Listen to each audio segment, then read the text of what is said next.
हरे हरे कृष्णा कृष्णा कृष्णा हरे हरे हरे राम राम राम हरे हरे हरे कृष्णा कृष्णा कृष्णा हरे हरे हरे राम राम हरे हरे हरे कृष्णा कृष्णा कृष्णा हरे हरे हरे राम ராம ராம ஹரே ஹரே. ஹரே கிருஷ்ணா. அனைவருக்கும் இந்த இனிய காலை அல்லது மாலை வணக்கங்கள். பகவத்கீதையினுடைய 12வது அத்தியாயம் இன்னைக்கு நம்ம ஆரம்பிக்க போகிறோம். 12வது அத்தியாயத்தினுடைய தலைப்பு வந்து பக்தி யோகம். பிரபுபதா அதற்கு கொடுத்த தலைப்பு வந்து பக்தி தொண்டு. ஏன்னா பிரபுபதா வந்து பக்தி அப்படின்னாலே வந்து பக்தி தொண்டு அப்படின்னு அந்த மாதிரி தான் வந்து மொழிபெயர்த்திருப்பாரு. ஸோ இந்த அத்தியாயத்தினுடைய பிரபுபதா கொடுத்த தலைப்பு வந்து பக்தி தொண்டு. ஸோ அதுக்கு முன்னாடி வந்து நம்ம வந்து இப்போ 11வது அத்தியாயத்தில் வந்து என்ன பார்த்தோங்கிறத வந்து ஒரு சுருக்கமாக பார்த்துட்டு அப்புறம் நம்ம 12வது அத்தியாயத்தை ஆரம்பிக்கலாம். 11வது அத்தியாயம் தொடக்கத்தில் வந்து அர்ஜுன் வந்து கிருஷ்ணர்கிட்ட கேட்குறான், கிருஷ்ணா நீங்கள் வந்து எப்படி வந்து எந்த ரூபத்தில் வந்து எல்லா இடங்களிலும் எல்லா பிரபஞ்சத்தில் எல்லா இடங்களிலும் நுழைந்து அதை தாங்கிக் கொண்டிருக்கின்றீர்கள், அதை வந்து பார்க்க வேண்டும் அப்படிங்கிறது எனக்கு ஆசையாக இருக்கின்றது அப்படின்னு சொல்லி அர்ஜுன் கேட்குறாரு. அதுக்கு வந்து கிருஷ்ணர் வந்து முதல்ல வந்து அதை பற்றி விவரி விவரிக்கின்றார். விவரித்து விட்டு பின்னர் வந்து அதை வந்து காண்பிக்கின்றார். ஸோ அதை விவரிக்கும்போது வந்து அதை காண்பித்தவுடன் கிருஷ்ணர் விஸ்வரூபத்தை காண்பித்தவுடன் சஞ்சயன் வந்து கிருஷ்ணன் விஸ்வரூபத்தை அர்ஜுனன் பார்த்த அனுபவம் எவ்வாறு இருந்தது அப்படிங்கிறத வந்து விவரிக்கின்றார். அதற்கப்புறம் சஞ்சயன் விவரித்ததுக்கப்புறம் அர்ஜுனனை விவரிக்கின்றார். அர்ஜுனனை விவரித்து வந்து எண்ணற்ற கைகள், எண்ணற்ற தலைகள், எண்ணற்ற வயிறுகள் அப்படின்னு சொல்லி வந்து விஸ்வரூபம் வந்து பலவிதமாக நம்ம விஸ்வரூபம் வந்து சித்தரிக்கப்பட்டிருக்கு. சித்தரிக்கப்பட்டிருக்கு. ஆனால் வந்து இந்த இந்த ரூபம் வந்து கிருஷ்ணர் வந்து இதுக்கு முன்னாடி யாருக்குமே இதுக்கு முன்னாடி காமிச்சதில்ல அர்ஜுனா அப்படின்னு சொல்லி வந்து கிருஷ்ணர் அப்புறமேட்டு சொல்கிறாரு. ஸோ பல ரூபங்களில் வந்து விஸ்வரூபம் சித்தரிக்கப்பட்டாலும் இந்த ரூபம் வந்து மிகவும் தனித்துவம் வாய்ந்தது. அந்த விஸ்வரூபத்தை பார்த்த அனுபவத்தை அர்ஜுன் வந்து விளக்குகின்றார். அதுக்கப்புறம் வந்து அந்த விஸ்வரூபம் வந்து காலரூபமாக மாறுகின்றது. காலரூபமாக மாறும்போது வந்து ஒவ்வொரு வாயிலும் வந்து அனல் கக்குகின்றது. அப்புறம் வந்து அதில் வந்து அர்ஜுன் வந்து மற்ற மற்ற கௌரவர்கள் மற்றும் பாண்டவரின் பக்கம் இருக்கக்கூடிய போர் வீரர்கள் அந்த வாயுக்கள் வந்து எப்படி வந்து ஒரு அந்துப்பூச்சி செல்வதைப் போலவோ அல்லது நதி நீர் கடலை சென்றடைகின்றதோ அதுபோன்று வந்து விரைந்து சென்று கொண்டிருக்கின்றார்கள். ஸோ அதைக் கண்டு அர்ஜுன் வந்து அச்சமுறுகின்றான். அச்சமுற்று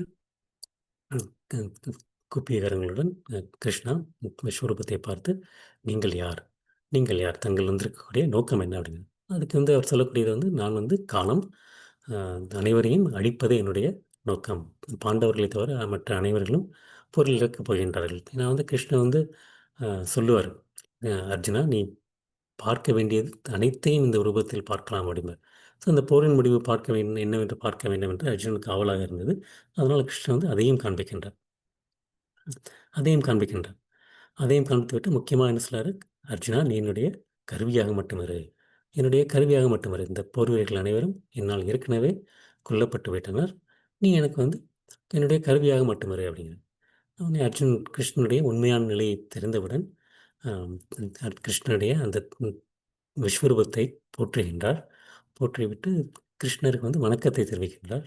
பின்னர் வந்து அவருக்கு வந்து தன்னுடைய மன்னிப்பை கோருகின்றார். நான் வந்து கிருஷ்ணா உங்களுடைய உயர்ந்த நிலை தெரியாமல் நான் வந்து நண்பன் என்ற பெயரில் பலமுறை வந்து உங்களுடன் ஏளனம் செய்திருக்கின்றேன், கிண்டல் செய்து பேசியிருக்கின்றேன், ஆம், சமநிலையில் உங்களை நடத்தியிருக்கின்றேன் மற்றும் அனைவருக்கு மத்தியிலும் மற்றும் தனியாகவும் உங்களை பற்றி இகழ்ந்து பேசியிருக்கின்றேன். அதனால் வந்து என்னை மன்னித்து விடுங்கள் அப்படின்னு சொல்லிட்டு அப்புறம் வந்து இந்த இந்த விஸ்வரூபம் காலரூபத்தினால் வந்து எல்லாருமே வந்து தங்களுடைய சமநிலையை இழந்திருக்கின்றார்கள். எல்லாரும் அச்சமிட்டு இருக்கின்றார்கள். நானும் அச்சமற்று இருக்கின்றேன். நானும் அச்சமற்று பயத்தில் இருக்கின்றேன். அதனால் தயவு கூர்ந்து இந்த விஸ்வரூபத்தை திரும்ப பெற்றுக்கொண்டு தங்களுடைய 4 கிர ரூபத்தை காட்ட வேண்டும். 4 கிர ரூபத்தை காட்டுங்கள் அப்படின்னு சொல்லி வந்து வேண்டுகோள் எடுக்கின்றார். அதை கேட்டுவிட்டு கிருஷ்ணர் வந்து தன்னுடைய அந்த விஸ்வரூபம் 1000 கிராம் கொண்ட விஸ்வரூபத்தை திரும்ப பெற்றுக்கொண்டு ஆம், 4 கரம் கொண்ட நாராயண ரூபத்தை காட்டிவிட்டு பின்பு 2 கரம் கொண்ட ஷியாமசுந்தர ரூபத்தை காண்பிக்கின்றார். ஷியாமசுந்தர ரூபத்தை பார்த்தவுடன் அர்ஜுனன் சொல்ல சௌமிய ரூபம் அப்படிங்க. சௌமிய ரூபம், இந்த ரூபம் வந்து பார்ப்பதற்கு மிகவும் அழகாக இருக்கின்றது. 2 கரம் கொண்ட ரூபம், 2 கரம் ரூபம் கொண்ட ஷியாமசுந்தர ரூபம் வந்து சௌமிய ரூபம் அப்படிங்கிற கிருஷ்ணன். ஸோ அதை காண்பித்து விட்டு அதற்கப்புறம் வந்து அந்த கடைசியாக 2 ஸ்லோகங்கள்ல வந்து முக்கியமாக வந்து கிருஷ்ணன் சொல்றது வந்து அதற்கு முன்னாடி வந்து சொன்னாருன்னா விஸ்வரூபத்தை பார்ப்பதே ஆம், துர்லபம் அப்படின்னாரு. ரொம்ப பார்ப்பது வந்து மிகவும் வந்து அரிதானது அப்படிங்கிறார். அடுத்து வந்து ம், ம், ம், 2 கரணத்தை கொண்டு காண்பித்து விட்டு துர்லபம் அப்படிங்கிறார். மிகவும் அரிதானது அப்படிங்கிறார். ஆனால் எந்த ரூபமாக இருந்தாலும் சரி, விஸ்வரூபமாக இருந்தாலும் சரி, 2 கரம் கொண்ட ரூபமாக இருந்தாலும் சரி, 4 கரம் கொண்ட ரூபமாக இருந்தாலும் சரி, 1000 கரம் கொண்ட விஸ்வரூபம், 4 கரம் கொண்ட நாராயண ரூபம் மற்றும் 2 கரம் கொண்ட ம், ம், கிருஷ்ண ரூபம், ஷியாம் சுந்தர ரூபம். எந்த ரூபத்தை காண்பதென்றாலும் பக்தி வந்து அடிப்படை. பக்தி அடிப்படை அப்படின்னு சொல்லிட்டு வந்து அந்த கிருஷ்ணன் வந்து அந்த 11வது அத்தியாயத்தை முடிக்கின்றார். அப்புறம் 12வது அத்தியாயம் அது தொடர்ச்சியாக பக்தி யோகமாக தொடர்கின்றது. பக்தி யோகம் அப்படிங்கிறது வந்து கிருஷ்ணர் வந்து அம், ஏதோ 11வது அத்தியாயத்திலாம் சொல்கிறாரு அப்படின்னு சொல்லி வந்து நமக்கு நினைக்கக்கூடாது. ஏன்னா ஒவ்வொரு அத்தியாயத்திலையும் வந்து கிருஷ்ணர் வந்து பக்தி யோகத்தை பற்றி சொல்லிக்கொண்டே இருக்கின்றார். பக்தி யோகத்தை பற்றி 2வது அத்தியாயத்தில் வந்து பார்த்திங்கன்னா வந்து அதில் வந்து முதல்ல வந்து புத்தி யோகம் அப்படிங்கிறார். புத்தி யோகத்திற்கும் பக்தி யோகத்திற்கும் வேறுபாடு இல்லை. புலன்களை அடக்கி அவற்றை முழு கட்டுப்பாட்டில் வைத்து தனது உணர்வை எண்ணில் நிலைநிறுத்துபவன் நிலைத்த அறிவுடையவன் என்று அறியப்படுகின்றான். முதல்ல 2வது அத்தியாயத்திலே அது 61வது ஸ்லோகத்தில் வந்து புத்தி யோகம்.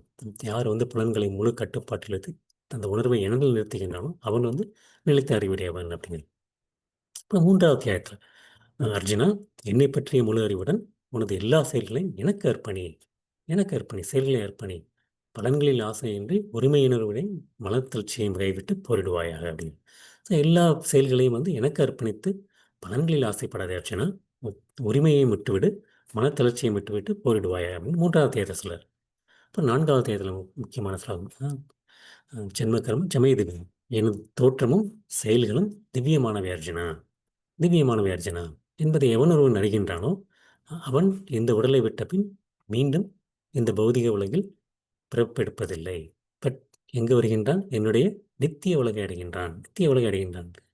கிருஷ்ணனுடைய தோற்றமும் செயலும் திவ்யமானவை என்று யார் நினைக்கின்றார்களோ அவர்கள் வந்து மீண்டும் வந்து பௌதிக உலக பிறப்பெடுப்பதில்லை அர்ஜுனா அப்படின்னு.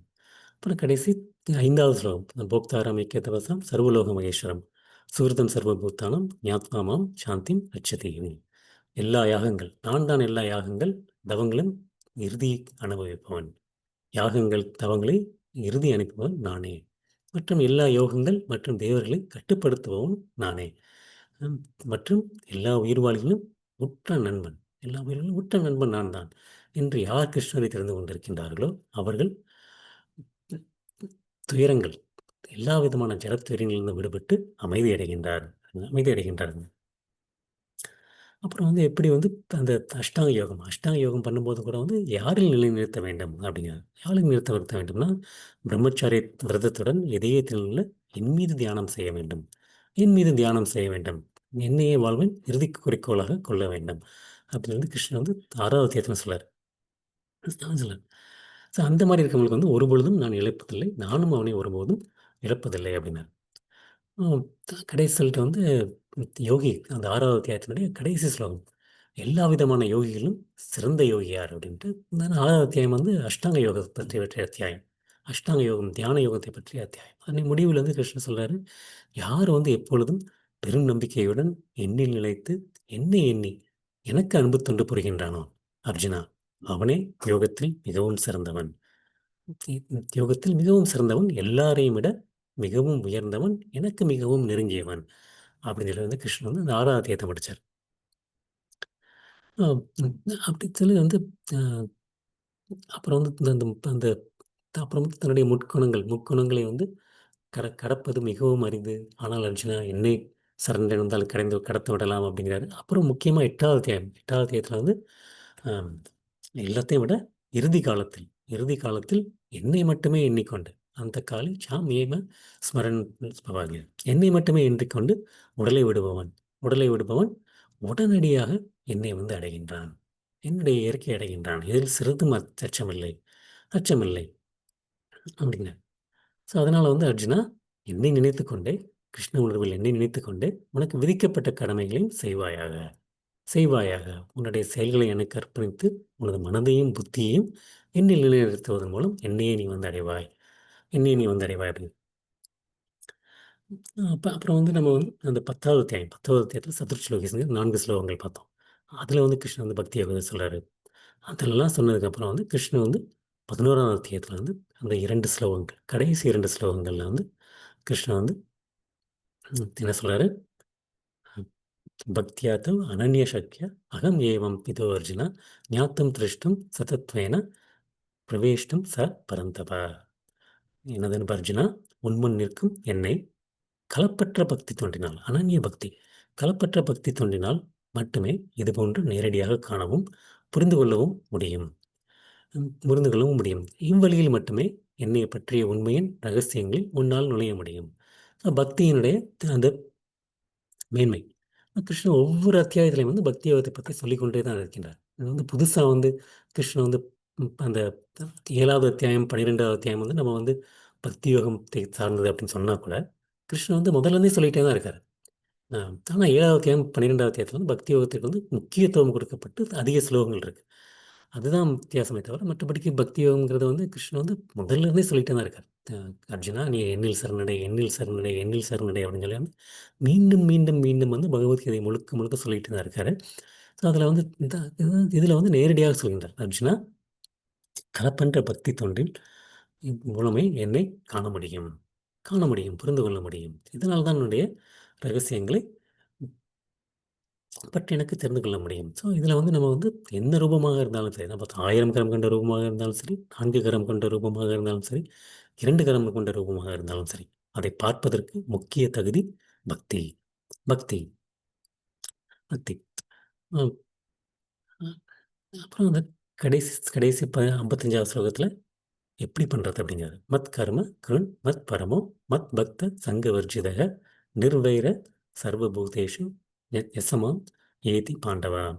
எனது அர்ஜுனா, எவனொருவன் எனது தூய பக்தி தொண்டில் ஈடுபட்டுள்ளானோ, பலநோக்குச் செயல்கள் மற்றும் மனக்கற்பனைகளில் இருந்து மனக்கற்பனையில் கலங்கங்களிலிருந்து முற்றிலும் விடுபட்டுள்ளானோ, எனக்காக செயல்படுகின்றானோ, என்னை தனது வாழ்வின் பரம இலக்காக வைத்துள்ளானோ மற்றும் எல்லா உயிர்களிடத்தும் நண்பனாக உள்ளானால் அவன் நிச்சயமாக என்னை வந்து அடைகின்றான்.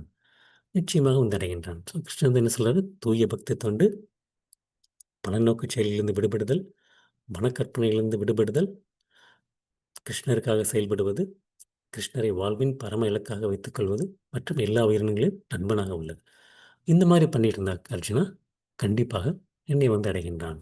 அப்படி சொல்லி வந்து கிருஷ்ணன் வந்து 11வது அத்தியாயத்தை வந்து நிறைவு செய்கின்றார். நிறைவு செய்கின்றார். அனன்ய பக்தி தான், பக்தி யோகம் தான் சிறந்தது அப்படின்னு சொல்லி வந்து ஆணித்தரமாக கூறிக்கொண்டு நிறைவு செய்கின்றார். இப்போ 12வது அத்தியாயத்தில் வந்து அர்ஜுனனுக்கு வந்து ஒரு கேள்வி வருகின்றது. அர்ஜுனனுக்கு வந்து கேள்வி வருகின்றது. என்ன கேள்வி அப்படின்னா வந்து, கிருஷ்ணா, நீங்க வந்து விஸ்வரூபத்தை பற்றி சொன்னீர்கள். அப்புறம் வந்து அதுக்கு முன்னாடி வந்து இடையில இடையில வந்து பரமாத்மாவை பற்றி சொன்னீர்கள். அப்புறம் வந்து இருந்தாலும் வந்து அம் உங்களுடைய உருவ வழிபாடு அதை பற்றியும் சொன்னீர்கள். உங்களுடைய உருவ வழிபாடு சொன்னீர்கள். இருந்தாலும் ஒரு சிலர் வந்து உங்களுடைய அருவம், அதாவது உருவமற்றது வந்து அருவம். அருவ வழிபாட்டில் ஈடுபட்டுள்ளார்களே! அருவ வழிபாட்டில் ஈடுபட்டுள்ளார்களே! அதில் எது சிறந்தது? ம். உருவ வழிபாடா? அருவ வழிபாடா? உருவமற்ற வழிபாடா? அதாவது அந்த பிரம்மம், அந்த பிரம்ம ஜோதி. நெறைய பேர் வந்து என்ன சொல்றாங்கன்னா வந்து, அ இந்த பகவான்கிறது வந்து ஒரு அந்த உருவமற்றவர். அந்த ஒரு பிரம்மம், அந்த லைட் மாரி இருக்கிறது. அதுதான் வந்து உயர்ந்தது. அதுக்கப்புறம் தான் வந்து வந்ததுலேருந்து அதுலேருந்து வந்தது தான் மீதி எல்லாம். அப்படிங்கிற ஒரு ஒரு ஒரு கருத்துல இருக்காங்க. அதனால வந்து இங்க வந்து அர்ஜுன் வந்து அதை வந்து அம் போக்கிக் கொள்வதற்காண்டி கேட்கக்கூடிய கேள்வி, எது உயர்ந்தது? எந்த வழிபாடு உயர்ந்தது? அப்படிங்கிறத வந்து கேட்கின்றார். இது வந்து நான் இத மாற்றாம இருக்கேன். இந்த அத்தியாயத்தில வந்து 12வது அத்தியாயம் மொத்த ஸ்லோகங்கள் வந்து 20 ஸ்லோகங்கள் தான். இந்த அத்தியாயத்தில வந்து 20 ஸ்லோகங்கள் தான். அதுல வந்து முதல் முதல் ஸ்லோகத்திலிருந்து 7வது ஸ்லோகம் வரைக்கும் வந்து அர்ஜுனன் கேட்கக்கூடிய கேள்விக்கு வந்து கிருஷ்ணன் வந்து விடையளிக்கின்றார். எந்த ரூபம்? உருவ வழிபாடா? அருவ வழிபாடா? எதில் சிறந்தது? எதில் சிறந்தது அப்படிங்கிறத பற்றி வந்து கிருஷ்ணர் வந்து பதிலளிக்கின்றார். அடுத்த வந்து 5 ஸ்லோகங்கள். அடுத்த வந்து 5 ஸ்லோகங்கள் வந்து மிகவும் வந்து முக்கியமான ஸ்லோகங்கள் நமக்கு வந்து. அதில வந்து நமக்கு வந்து ஏன்னா நமக்கெல்லாம் ஒரு அனன்ய பக்திங்கிறது வந்து எங்கேயோ இருக்கு. நம்ம இங்க இருக்கோம். அப்படிங்கும்போது வந்து நமக்கு வந்து நமக்கெல்லாம் வந்து பக்தியில் வந்து எப்படி தான் நம்ம ஆரம்பிக்கிறது? பக்தி எப்படி தான் ஆரம்பிக்கிறது? நமக்கெல்லாம் வந்து ஒரு ம், ம், ஒரு ஒரு ஹோப்பே இல்லையா? அப்படிங்கிற ஒரு நமக்கு ஒரு சந்தேகம் வரலாம். அதுக்காண்டி வந்து கிருஷ்ணர் வந்து அழகா சொல்றார். அந்த வந்து 5 படிகள். பக்தியிலே வந்து இப்படி வந்து 5 படிகள் இருக்கின்றன. 5 படிகள் இருக்கின்றன. அந்த படியில வந்து முதல்ல வந்து மேல் படியிலேருந்து கொஞ்சம் கொஞ்சமா கீழ இறங்கி, "கிருஷ்ணா, அர்ஜுனா உன்னால இது பண்ண முடியாட்டி, இது பண்ணு. இது பண்ண முடியாட்டி, இது பண்ண முடியும்." அப்படின்னு சொல்லி ஒவ்வொன்னா வந்து கொஞ்சம் கொஞ்சமா, கொஞ்சம் கொஞ்சமா வந்து கீழ இறங்கி, "இதாவது ஆரம்பி." அப்படின்னு சொல்லி வந்து ரொம்ப ஒரு ஒரு சாதாரண ஒரு நிலைக்கு வந்து கொண்டு வந்து நமக்கு வந்து சொல்லுவார்.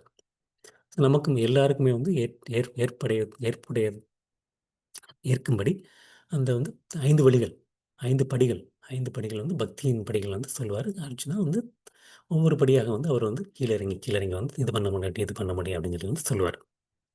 அப்புறம் கடைசி ஸ்லோகங்கள்ல வந்து கடைசி உள்ள அந்த 8 ஸ்லோகங்கள் வந்து கிருஷ்ணரை வந்து ஈர்க்க வேண்டும். கிருஷ்ணரை வந்து ஈர்க்க வேண்டும். அப்பன்னா வந்து நமக்கு வந்து என்ன ஒரு தகுதிகள் இருக்க வேண்டும். எந்தெந்த மாரி தகுதிகள் இருப்பவர்களுக்கு வந்து கிருஷ்ணரை வந்து கிருஷ்ணருக்கு மிகவும் பிடிக்கும். அப்படிங்கிறது வந்து கிருஷ்ணரை வந்து அந்த கடைசி பகுதியில சொல்லுவாரு. ஸோ அந்த 3 அம் பகுதிகள் தான் அந்த அத்தியாயத்தில 20 ஸ்லோகங்கள் தான். இருந்தாலும் வந்து இந்த ஒவ்வொரு ஸ்லோகமுமே வந்து ரொம்ப வந்து முக்கியமான ஸ்லோகங்கள். ஸோ முதல் பகுதி. முதல் பகுதியில வந்து அர்ஜுனுடைய கேள்வி. "உருவ வழிபாடு சிறந்ததா? அருவ வழிபாடு சிறந்ததா?" அருவ வழிபாடு சிறந்தது. ஏன்னா அருவ வழிபாடு அப்படிங்கிறது வந்து நம்ம வந்து பொதுவா வந்து அம் அதே அதே வந்து நம்ம வந்து பல வரிகளாக பிரிக்கலாம். அருவ வழிபாடு. அந்த அருவ வழிபாடுங்கிறது உருவ வழிபாடுங்கிறது வந்து கிருஷ்ணனுடைய அந்த உருவத்தை முக்கியத்துவம் கொண்டு வழிபடுபவர்கள். அத வந்து நமக்கு தெளிவா புரிஞ்சுக்கலாம். ஆனா அருவ வழிபாடுங்கிறது வந்து அந்த அம் உருவமற்றதே வழிபாடு வந்து அருவம். உருவத்திற்கு எதிர்மறை அருவம். ஸோ அத வந்து எப்படி நான் தெரிஞ்சுக்கிறேன்னா வந்து, அதில வந்து ம் முக்கியமா 3 வகைகள் இருக்கு. முக்கியமா 3 வகைகள் இருக்கு. என்ன அப்படின்னா வந்து பிரம்மவாதிகள் அப்படிம்பாங்க. பிரம்மவாதிகள் அப்படின்னா வந்து பிரம்மம். அ பிரம்மம் தான் சிறந்தது. அந்த பிரம்ம ஜோதி. அதுதான் சிறந்தது. அதிலிருந்து தான் வந்து மீதி எல்லாமே வருகின்றது. அப்படிங்கிறது இந்த பிரம்மவாதிகள். அப்புறம் என்ன சொல்லுவாங்கன்னா வந்து சூனியவாதிகள் அப்படிம்பாங்க. சூனியவாதிகள் வந்து எதுவுமே இல்ல. எதுவுமே இல்ல. எல்லாமே வந்து இந்த அதுதான் வந்து முக்கியமா வந்து புத்தர் சொன்னது. புத்தர் சொன்னது வந்து சூனியவாதி. கடைசி வந்து எதுவுமே இல்ல. எல்லாமே வந்து ஒரு வெற்றிடம். அப்படிங்கிறது வந்து அந்த ஒரு சூனியவாதிகள். அப்புறம் 3வது வகை வந்து ம். நான் தான் கடவுள் அப்படிங்கிறது. நான் வந்து இப்போ வந்து ஒரு மாயையில இருக்கேன். மாயையில வந்து நான் வந்து மாயையை விட்டு நான் நீங்கி விட்டேன் என்றால், நானும் வந்து கடவுளுடன் கலந்து விடுவேன். நானும் கடவுளாகி விடுவேன். கடவுளுக்கும் எனக்கும் வேறு வித்தியாசம் இல்லை. அகம் பிரம்மாஸ்மி அப்படிங்கிறதுக்கு வந்து ஒரு தவறான அர்த்தத்தை கொடுக்கக்கூடிய அந்த 3வது வகை. முக்கியமா அந்த 3 வகைகள் இருக்கின்றன. இந்த ஒரு சில நேரம் நான் தான் கடவுள்ங்கிறவங்களும் பிரம்ம ஜோதியை பிரம்மவாதிகளும் வந்து அம் ம். கிட்டத்தட்ட ஒரே மாரி தான். ஏன்னா வந்து அவங்க வந்து நானும் கலக்கும்போது வந்து நானும் கடவுளாகிடும்போது நானும் பிரம்மத்தில கலந்துருவேன். அப்படிங்கிறவங்க அந்த பிரம்மவாதிகள். ஸோ அந்த முக்கியமா நம்ம இதில வந்து சொல்றது வந்து கிருஷ்ணர் வந்து அந்த பிரம்மவாதிகளை பற்றி சொல்லப் போகின்றார். பிரம்மவாதிகளை பற்றி சொல்றது தான் வந்து இங்க அர்ஜுன் கேட்கக்கூடிய கேள்வி. ம். முதல் ஸ்லோகத்த தொடங்கலாம். ஓம் நமோ பகவதே வாசுதேவாய! ஓம் நமோ பகவதே வாசுதேவாய! ஓம் நமோ பகவதே வாசுதேவாய! अर्जुन उवाच एवं सततयुक्ता ये भक्तास्त्वां प्र प्रयुपासते येषाप्यक्षरम् अव्यक्तं तेषां के யோகவித்தமாः அர்ஜுனன் வினவினான் மிகவும் பக்குவமானவர்களாக கருதப்படுபவர்கள் யார் எப்பொழுதும் உமது பக்தி தொண்டில் முறையாக ஈடுபட்டிருப்பவர்களா அல்லது தோன்றாத அருவ பிரம்மனை வழிபடுபவர்களா 2 கேள்வி. அர்ஜுனன் உவாச்ச அர்ஜுனுக்கு கேட்டார். என்ன கேட்கிறாரு? ஏவம் சதத யுக்தாயே! ஏவம் சதத யுக்தாயே! ஏவம்னா வந்து ஏவம்னா சததங்கிறது எப்பொழுதும். எப்பொழுதும். யுக்தாயங்கிறது ஈடுபடுபவர்கள். எப்படி ஈடுபடுகின்றார்கள்? பக்தாஸ்துவம் பரியுபாஷத்தை பரி ம், முறையாக பக்தி தொண்டில் பக்தர்களாக ஈடுபடுவார்கள். பக்தியில் ஈடுபடுவார்கள். பக்தியில் உம்மை முறையாக வழிபடுபவர்கள். பக்தா ஸ்வம் பரியுபாஷத்தை பரியுபாஷத்தை. இதில் 2 பேர்ல வந்து யார் சிறந்தவர்கள் அப்படிங்கிறத அர்ஜுன் கேட்குறார். அடுத்து வந்து என்ன கேட்குறாருன்னா, ம் ஏஷா அக்ஷரம் அவ்யக்தம். அக்ஷரம் அவ்யக்தம். அடுத்து வந்து யாருன்னா வந்து அக்ஷரம். அக்ஷரம்ங்கிறது வந்து நம்ம பலமுறை பார்த்துருக்கோம். அக்ஷரங்கிறது வந்து அழிவற்றது, நம்மளுடைய புலன்களுக்கு அப்பாற்பட்டது. என்றும் வந்து நிலைத்திருப்பது. அது வந்து அக்ஷரம். அக்ஷரம் வந்து அப்புறம் வந்து அவ்யக்தம். அவ்யக்தங்கிறது வந்து தோன்றாதது. தோன்றாதது. இப்போ வந்து நம்ம வந்து தோன்றிய நிலை, தோன்றா நிலைங்கிறது. இப்போ வந்து ஒரு விதைய எடுத்துக்கிட்டோம்னா வந்து, அது வந்து ஒரு தோன்றாத நிலை. மரம்ங்கிறது வந்து தோன்றிய நிலை. தோன்றிய நிலை. அந்த மாரி வந்து அவர் வந்து கேட்கிறது வந்து, இது வந்து அக்ஷரங்கிறது வந்து அக்ஷரங்கிறது அழிவற்றது. அவ்யக்தம்ங்கிறது வந்து தோன்றாது. தோன்றாது. தேஷாம் யோக வித்தமாக. யோகம் வித்தமாக. தேசமாக 2 சொல்றாரு. ஒண்ணு வந்து பக்தாஸ்துவம் பரிவிபாஷத்தை. எப்பொழுதுமே வந்து உங்களை வந்து பக்தி தொண்டில் வழிபடுபவர்கள். இன்னொன்னு வந்து ஏஷம் யக்ஷரம் அவ்யக்தம். எப்பொழுதும் வந்து அது தோன்றாத நித்தியமான அந்த பிரம்மத்தை வணங்குபவர்கள். வணங்குபவர்கள். தேஷாம் கே யோக வித்தமாக. இந்த 2 விதமான யோகங்கள். இந்த 2 விதமான யோகங்கள். இந்த யோகத்தில் வந்து வித்தமாக, உத்தமாக. உத்தமங்கிறது வந்து உத்தமன் யார் அப்படிம்போம் இல்லையா? உத்தமன். இந்த 2ல் வந்து சிறந்தது யார்? சிறந்தது யார்? அது வந்து பக்தி தொண்டில் ஈடுபவர்கள். கிருஷ்ணரை வந்து வணங்கி பக்தி தொண்டில் மூலம் நேரடியாக வழிபடுபவர்கள் வந்து உருவவாதிகள். 2 வகை உருவவாதிகள். அப்புறம் வந்து அந்த அருவ பிரம்மன். அருவ பிரம்மனுடைய தியானத்தில் ஈடுபடுத்தவர்கள் வந்து அருவவாதிகள். இந்த 2 நிலையில் வந்து எது சிறந்தது? எது சிறந்தது அப்படிங்கிறத வந்து கிருஷ்ணர் வந்து அர்ஜுன் வந்து இங்க இருக்கக்கூடிய கேள்வி. கேள்வி. நம்ம வந்து யோகம் யோகம் அப்படிங்கிறது வந்து நம்ம வந்து பலமுறை பார்த்தது தான். இருந்தாலும் வந்து நம்ம ஒரு சில அத்தியாயங்கள பார்க்கல. யோகம்ங்கிறது வந்து என்ன அர்த்தம்? கிருஷ்ணனுடன் உள்ள தொடர்பு வைத்துக் கொள்வது. கிருஷ்ணனும் நமக்கும் உள்ள அந்த தொடர்பு. அதுதான் வந்து யோகம். அந்த யோகத்தில வந்து அதை வந்து நம்முடைய அந்த பரிந்துரைக்கப்பட்ட கடமைகள் மூலமாக நாம் வந்து அந்த உறவை ஏற்படுத்திக் கொண்டால், அது வந்து கர்மயோகம். கர்மயோகம். அதேமாரி வந்து நம்ம வந்து அந்த பலனை வந்து கிருஷ்ணருக்கு அர்ப்பணிப்பது. அது கர்மயோகம்.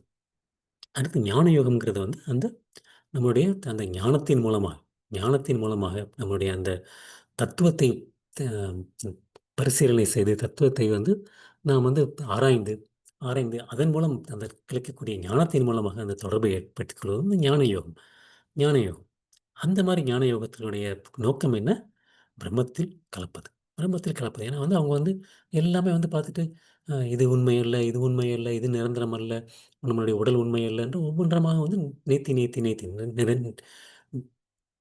ஒன்றை ஒன்றாக வந்து நிராகரித்துக் கொண்டே இருப்பது. இது உண்மை அல்ல, இது உண்மை அல்லன்னு சொல்லிட்டு கடைசி வந்து, ஓ! இதுதான் பிரம்மம் தான் உண்மை அப்படின்னு சொல்லிட்டு வந்து, இதுதான் சிறந்தது அப்படிங்கிற ஒரு ஒரு ஒரு முடிவுக்கு வருவது. அது வந்து அந்த பிரம்மத்தை அடைவதற்கு இல்ல அ பிரம்மவாதிகள். அதுக்கப்புறம் வந்து இன்னொன்னு என்ன பார்த்தோம்னா, அந்த அஷ்டாங்க யோகம் இல்லாட்டி தியான யோகம் பார்த்தோம். அஷ்டாங்க யோகம் வந்து அந்த யோக பயிற்சியின் மூலமாக சிறிதாக பலன்களை கட்டுப்படுத்தி, நியம, அப் ப ப ப பிரயாம, பிராணாயாமம் அப்படிங்கிறது ஒவ்வொன்றா ஒவ்வொரு வகையாக பார்த்து திடீர்னு வந்து சமாதி நிலையை அடைவது. அந்த சமாதி நிலைங்கிறது வந்து என்னது? அந்த மனதில் உள்ள அம் பரமாத்மா. பரமாத்மா மீது தியானத்தை செலுத்துவது. ம் பரமாத்மா மீது வந்து இடைவிடாது பரமாத்மாவை தியானிப்பது. அதுதான் வந்து அந்த அஷ்டாங்க யோகம். அந்த அஷ்டாங்க யோகத்தில இருக்கவர்கள் வந்து 2 நிலையை அடையலாம். ஒன்று வந்து அவங்க வந்து பக்தர்களுடன் தொடர்பு கொண்டு பக்தி யோகத்தை அடையலாம். அல்லது வந்து அவங்க வந்து சற்று கீழே வந்து பிரம்மத்தையும் அடையலாம். இந்த 2 வழி இருக்கு. 3வதாக என்ன இருக்குன்னா வந்து அந்த பக்தி தொண்டில் ஈடுபடுபவர்கள். நவநீத பக்தி. சிரவணம், கீர்த்தனம், ஸ்மரணம், அ அந்த மாரி நமக்கு அந்த வந்தனம், அந்த மாரி இருக்கு இல்லையா? நம்ம வந்து அந்த 9 விதமான பக்திகள். ஆத்ம நிவேதனம், தாஸ்யம், சாக்கியம் அந்த மாரி 9 விதமான பக்தி தொண்டில் ஈடுபடுபவர்கள் பக்தி யோகி. பக்தி யோகி. அந்த மாரி எந்த விதத்தில் பார்த்தால் கூட, நம்ம வந்து அதை அடைவது வந்து கிருஷ்ணரை தான் அடைகின்றோம். கிருஷ்ணரை தான் அடைகின்றோம். அந்த பிரம்மம் அப்படிங்கிறது வந்து கிருஷ்ணனுடைய வந்து வரக்கூடிய அந்த அந்த ஜோதி. கிருஷ்ணனுடைய அதில வரக்கூடிய ஜோதி தான் வந்து அந்த பிரம்ம ஜோதி. அப்புறம் வந்து அந்த பரமாத்மாங்கிறது வந்து கிருஷ்ணனுடைய அந்த விரிவாக்கம். கிருஷ்ணன் வந்து அந்த வரக்கூடிய அந்த விரிவாக்கம். ஆனா, அந்த பகவான்கிறது வந்து கிருஷ்ணனுடைய நேரடி அந்த உருவத் தோற்றம். ஸோ பரமன் பரமன் அப்படின்னா வந்து பரமனை வந்து நம்ம வந்து 3 விதமாக புரிந்து கொள்ளலாம். முழுமுதற் கடவுளை 3 விதமாக புரிந்து கொள்ளலாம். ஒன்று வந்து நாம் பகவான் என்ற அந்த ரூபத்தை உடையது. மற்றொன்று பரமாத்மா என்று ஒவ்வொருடைய இதயத்தில் குடியிருப்பவரை உணர்ந்து கொள்வது. 3வது வந்து பிரம்மமாக உணர்ந்து கொள்வது. இதுக்கு வந்து 3மே வந்து சென்று அடைந்தாலும் வந்து கிருஷ்ணரை அடைவது தான். கிருஷ்ணரை அடைவது தான். நம்ம வந்து ஞான யோகத்தை பின்பற்றி பிரம்மத்தில் கடைந்தாலும் சரி, பக்தி யோகத்தை பின்பற்றி கிருஷ்ணலோகத்தை அடைந்தாலும் சரி, 2மே வந்து கிருஷ்ண அடைவது தான். ஆனா வந்து இதற்கு வேறுபாடு இருக்கின்றது. இதில வந்து எது சிறந்தது அப்படிங்கிறது தான் அர்ஜுனுடைய கேள்வி. வேறுபாடு இருக்கின்றது. என்ன வேறுபாடுகள்? நம்ம வந்து இந்த 3 உதாரணங்கள் பார்த்துருக்கோம். நம்ம வந்து உதாரணத்துக்கு பார்த்தோம்னா வந்து, நம்ம வந்து ஒரு ஒரு ஊருக்கு போயிட்டுருக்கும்போது வந்து தூரத்தில வந்து ஒரு மலை தெரிகின்றது. ஒரு மலை பிரதேசத்துக்கு வந்து போயிட்டுருக்கோம். எப்படி தெரியுதுன்னா வந்து ஒரு பெரிய மலை மட்டும் தான் தெரியுது. ஒண்ணுமே தெரியல. பச்சையா தெரியுது. இல்லாட்டி ஒரு கல்லு கல்லா தெரியுது. கொஞ்சம் பக்கத்தில போக போக தான் தெரியுது வந்து, அடடே! இங்க வீடெல்லாம் இருக்கே! அ மரம், செடி கொடிகள்லாம் இருக்கே! அப்படின்னு சொல்லி வந்து நமக்கு தெரிய வருது. இன்னும் பக்கத்தில போனா வந்து அதில வந்து மரம், செடி கொடிகள் மட்டும் இல்ல. இதில வந்து வீடுகள் மட்டும் இல்ல. இந்த வீடுகள்ல வந்து நபர்களும் இருக்கின்றார்கள். அப்படின்னு சொல்லி வந்து பார்த்துருக்கோம். ஸோ அந்த வந்து தூரத்திலருந்து பார்க்குறது வந்து பச்சையா ஏதோ இருக்கே! அப்படிங்கிறது வந்து அந்த பிரம்மத்தை பார்ப்பது போன்று. பக்கத்தில வந்து கொஞ்சம் போனோனே வந்து அங்க வந்து வீடுகள் இருக்கின்றதே, அப்படிங்கிறத பார்க்குறது வந்து அந்த பரமாத்மாவை பற்றி தெரிந்து கொள்வது போன்று. அப்புறம் கடைசி வந்து அதில் உள்ள மனிதர்கள் இருக்கின்றார்கள், விலங்குகள் இருக்கின்றார்கள், நபர்கள், உருவங்கள் கொண்ட மனிதர்கள் இருக்கின்றார்கள் தெரிந்து கொள்வது வந்து பகவானை தெரிந்து கொள்வது. இப்போ நம்ம வந்து ட்ரெயின் பார்த்துருக்கோம். புதுசா வந்து ஒரு ஊருக்கு ட்ரெயின் வருது. ட்ரெயின் வந்தோனே வந்து ஒருத்தவங்க வந்து ட்ரெயின் எப்படி இருக்குன்னு பார்த்ததே கிடையாது. உடனே முதல் முறையா பார்க்க வராங்க. பார்த்தோனே வந்து அந்த வெளிச்சம், அந்த விளக்குலேருந்து இரவு நேரத்தில பார்க்கும்போது அந்த விளக்குலேருந்து வரக்கூடிய வெளிச்சம். அந்த வெளிச்சத்த பார்த்தோனே, "ஓ! இதுதான் ட்ரெயின்" அப்படின்ட்டு வந்து ஒருத்தன் வந்து திரும்ப போயிடுறான். அடுத்தவன் வந்த உடனே வந்து பார்த்துட்டு, "இல்ல அது ட்ரெயின் இல்ல. உள்ள வந்து ந நெறையா வந்து பெட்டிகள் இருக்கின்றது. அது அப்படியே சத்தம் போடுது." அப்படின்னு சொல்லிட்டு, "அதுதான் ட்ரெயின்" அப்படின்ட்டு அவர் போயிடுறாரு. கொஞ்ச தூரம் பார்த்துட்டு. 3வது ஆள் அப்பதான் வந்து பார்த்துட்டு, "என்னடா உள்ள ஆளுங்கள்லாம் இருக்காங்களே! இத வந்து இயக்குறதுக்கு ஒரு இயக்குனர் இருக்கின்றாரே!" அப்படிங்கிறத வந்து தெரிந்து கொள்வது வந்து 3ஆம் நிலை. ஸோ இதில வந்து எதுவுமே 3 பேர் சொன்னதுமே வந்து தவறு கிடையாது. 3 பேர் சொன்னது தவறு கிடையாது. எதுவுமே வந்து நம்ம அந்த மலை உதாரணத்திலும் சரி, ட்ரெயின் உதாரணத்திலும் சரி, 3மே சரியானது தான். த ஆனால் வந்து எது முழுமையானது? எது முழுமையானது அப்படிங்கிறது வந்து 3யுமே தெரிந்து கொள்வது தான் முழுமையானது. 3யுமே தெரிந்து கொள்வது தான் முழுமையானது. வந்து நமது அந்த விளக்கும் இருக்கின்றது, வெளிச்சமும் வருகின்றது, பெட்டிகளும் இருக்கின்றன. அதை இயக்குவதற்கு ஒரு நபரும் இருக்கின்றார். நபரும் இருக்கின்றார். அதுதான் வந்து முழு புரிதல். பிரபுபாதா குடுக்குற இன்னொரு உதாரணம் வந்து அந்த பால். ஒரு கப்ல பால் இருக்குன்னா வந்து, அந்த பாலினுடைய பயனை முழுமையாக எவ்வாறு அடைவது? முழுமையாக எவ்வாறு அடைவது? ஒண்ணு வந்து நம்ம வந்து பாலை வந்து நாம் வந்து கண்ணால் பார்க்கலாம். கண்ணால் பார்க்கலாம். பார்த்தா வந்து, "ஓ! இது வந்து வெள்ள கலரா இருக்கும் போல இருக்கு ஏதோ" அப்படின்னு சொல்லி தெரிஞ்சுக்கிறது. அடுத்து வந்து அதை வந்து தொட்டு பார்க்கலாம். தொட்டு பார்த்தா வந்து இது வந்து ஆ இது வந்து லிக்விட் லிக்விட் ஃபார்ம்ல தண்ணி வடிவில இருக்கு அப்படின்னு சொல்லி தெரிஞ்சுக்கலாம். வடிவத்தை பற்றி உணர முடியும். அடுத்து பாலை பற்றி கேட்கும்போது வந்து அதனுடைய பெருமைகளை பற்றி நாம் தெரிந்து கொள்ளலாம். பால் குடிப்பது நல்லது. பால் வந்து இப்படி மாட்டுல இருந்து வருது, பசுவிலிருந்து வருது. அப்படின்னு அதை பற்றி தெரிந்து கொள்ளலாம். ஆனா முழு பயனை எவ்வாறு அடைய முடியும்? அப்படின்னா வந்து அதை நுகர்ந்து பார்த்தால் அதனுடைய அந்த மணத்தை பற்றி தெரிந்து கொள்ளலாம். முழு பயனை அடைய வேண்டும்னா, அதை வந்து பருக வேண்டும். பருகும்போது தான் வந்து அதனுடைய முழு பயனை அடைய முடியும். முழு பயனை அடைய முடியும். ம் த த அத அப்பதான் முழு பயனை அடைய முடியும். அதே மாரி வந்து நம்ம வந்து கிருஷ்ணரை வந்து நம்ம வந்து ஞானத்தின் மூலமாக ஞானத்தின் மூலமாக, மனக்கற்பனையின் மூலமாக, தத்துவத்தின் மூலமாக அணுகும்போது வந்து என்ன வந்து நம்ம தெரிந்து கொள்கின்றோம் அப்புட்ன்னா வந்து, அவருடைய அந்த பிரம்மத்தை மட்டுமே நாம் தெரிந்து கொள்கின்றோம். எப்படி ட்ரெயின்ல வந்து லைட்ட மட்டும் தெரிஞ்சுக்கிறாங்களோ, அது மாரி பிரம்மத்தை மட்டுமே தெரிந்து கொள்கின்றோம். அடுத்து வந்து நம்ம வந்து தியானத்தின் மூலமாக பரமாத்மாவை அஷ்டாங்க யோகம் செய்யும்போது வந்து, நம்ம வந்து இந்த ரயிலினுடைய பெட்டிகள், அது மாரி வந்து பரமாத்மாவை மட்டும் தெரிந்து கொள்கின்றோம். ஆனால் பக்தி யோகத்தை பின்பற்றும்போது மட்டுமே வந்து, நாம் வந்து அடடே! இதற்கு பின்னால் ஒரு இயக்குனர் கூட இருக்கின்றாரே! அப்படிங்கிறதுல வந்து அதை பற்றி அந்த ஓட்டுநர், அதுக்கு பகவானுடைய ரூபம். அதுதான் வந்து இந்த எல்லாத்துக்குமே வந்து காரணமானது காரணமானது அப்படிங்கிறத பற்றி தெரிந்து கொள்கின்றோம். அ அதனால வந்து அர்ஜுன் கேட்கக்கூடிய கேள்வி வந்து, எது சிறந்தது? அருவவாதிகளா? இல்லாட்டி பக்தி தொண்டில் ஈடுபட்டிருக்கக்கூடிய உருவவாதிகளா? உருவவாதிகளா? அப்படின்னு. இது வந்து நமக்கு வந்து அ சந்தேகமே கிடையாது. இத வந்து ம் நம்ம வந்து அ பலமுறை வந்து பார்த்தது தான் பார்த்தது தான். வந்து இதில வந்து எது சிறந்தது அப்படிங்கிறது வந்து, அ வந்து நமக்கு வந்து அந்த அந்த பல்வேறு வழிமுறைகள் பல்வேறு வழிமுறைகள் இருந்தால் கூட பக்தி யோகம் பக்தி யோகம் தான் சிறந்தது. ஆன்மீகவாதிகள் வந்து ஆம், எல்லாருமே வந்து ஆனால் வந்து பக்தி சேவையில் ஈடுபடுகின்றார்கள். வந்து அந்த ம், பிரம்மவாதிகள் வந்து இருந்தாலும் வந்து அவங்களும் வந்து கஷ்டப்பட்டு தான் பண்ணுறாங்க. அவங்க வந்து பிரம்மத்தை இருந்தாலும் வந்து ஈஸியாக அடைஞ்சிட முடியாது. பிரம்மவாதிகள்ங்கிறது ஆம், ம், ம், பிரம்மத்தை அடைவதற்கு கூட வந்து கடினமானതാണ്. ஞான யோகம் வந்து அந்த ஒவ்வொன்றாக ஆராய்ச்சி செய்து எது சிறந்தது, எது சிறந்தது, எது சிறந்ததுன்னு ஆராய்ச்சி செய்து செய்து செய்து அந்த ஒரு முடிவை அடைவது. அது எளிமை கிடையாது. அதே மாரி அஷ்டாங்க யோகமும் எளிமை கிடையாது. எதுவுமே வந்து எளிமை கிடையாது. அவர் வந்து அந்த அந்த தியானத்திலும் ஈடுபடுகின்றார். நேரடி சேவையில் ஈடுபடாமல் தோன்றாத தோன்றாத பிரம்மத்தின் மீது தியானத்தில் தன்னை ஈடுபடுத்துகின்றார். அ இருந்தாலும் வந்து இதில் வந்து எது சிறந்தது அப்படிங்கிறது வந்து பக்தி யோகம் தான் சிறந்தது. பக்தி யோகம் தான் சிறந்தது. அப்படிங்கிறத வந்து கிருஷ்ணர் வந்து இதை வந்து இந்த அத்தியாயத்தில வந்து தெளிவுபடுத்தப் போகின்றார். ஸோ அந்த பகவானுடன் உறவு கொள்வதற்கு வந்து பக்தி தொண்டைத்தான் ஏற்க வேண்டும். ஏற்க வேண்டும். ஏன்னா வந்து உறவு அப்படிங்கிறது வந்து அந்த ஒரு ரெசிப்ரோகேஷன் இருக்கு. அந்த ஒரு பரிமாற்றம் இருக்கின்றது. அதனால தான் அந்த உறவு தான் சிறந்தது. பக்தி தொண்டை எல்லாவற்றையும் விட சிறந்தது அப்படிங்கிறது வந்து கிருஷ்ணர் வந்து இந்த அத்தியாயத்தில வந்து சொல்லப் போகின்றார். அப்ப அந்த அம் ஒவ்வொன்று கிருஷ்ணர் வந்து கொஞ்சம் கொஞ்சமாக வந்து நம்மை வந்து உயர்நிலைக்கு கொண்டு வந்துட்டே இருக்காரு. ஏன்னா வந்து 2வது அத்தியாயத்தில வந்து நம்ம வந்து ஒரு ஜட உடல் அல்ல, நம்ம ஆத்மா. ஆத்மா அப்படிங்கிறத வந்து அவர் வந்து சொல்கின்றார். அப்புறம் 7வது அத்தியாயத்தில வந்து என்ன சொல்றாருன்னா வந்து, த நம்ம வந்து அந்த அம்சம் வந்து அம் ம் இறைவனுடைய ஒரு அங்கம். இறைவனுடைய ஒரு அங்கம் அப்படிங்கிறார். நீ வந்து இந்த ஆத்மா வந்து என்னுடைய ஒரு அம்சம் அர்ஜுனா அப்படிங்கிறார். அப்புறம் வந்து இந்த 8வது அத்தியாயத்தில வந்து யார் வந்து என்னை விட்டு உயிர் நீங்கும்போது என்னை நினைத்தால் என்னை வந்து அடைகின்றான் அப்படிங்கிறார். வந்து அடைகின்றார். ஆனா 7வது அத்தியாயத்தினுடைய உறுதியில வந்து பக்தி யோகி தான் சிறந்தவர் அப்படிங்கிறார். ஸோ கிருஷ்ணன் அதனால சொல்றது வந்து தன்னுடைய உருவத்தில் பற்றுக்கொள்ள வேண்டும். உருவத்தில் பற்றுக்கொள்ள வேண்டும். அப்படிங்கிறது தான் வந்து அந்த ஒவ்வொரு அத்தியாயத்தினுடைய முடிவு. அந்த பற்றுதல் அதுதான் வந்து மிகவும் உயர்ந்த நிலை. உயர்ந்த நிலை. அந்த மாரி கிருஷ்ணன் வந்து சொல்லும்போது கூட, சில கிருஷ்ணனுடைய உருவத்தினுடைய பற்றுதல் கொள்ளாத நெறைய பேர் இருக்காங்க. உருவ வழிபாடு இல்லாம அருவ வழிபாடு தான் சிறந்தது. ஏன்னா வந்து இப்ப வந்து பார்த்தா வந்து இந்த ஆன்மீகவாதிகள்ங்கிறது வந்து நெறைய பேர் இருக்காங்க. எல்லாருமே ஆத்மா இருக்குங்கிறத ஒத்துக்கிறாங்க.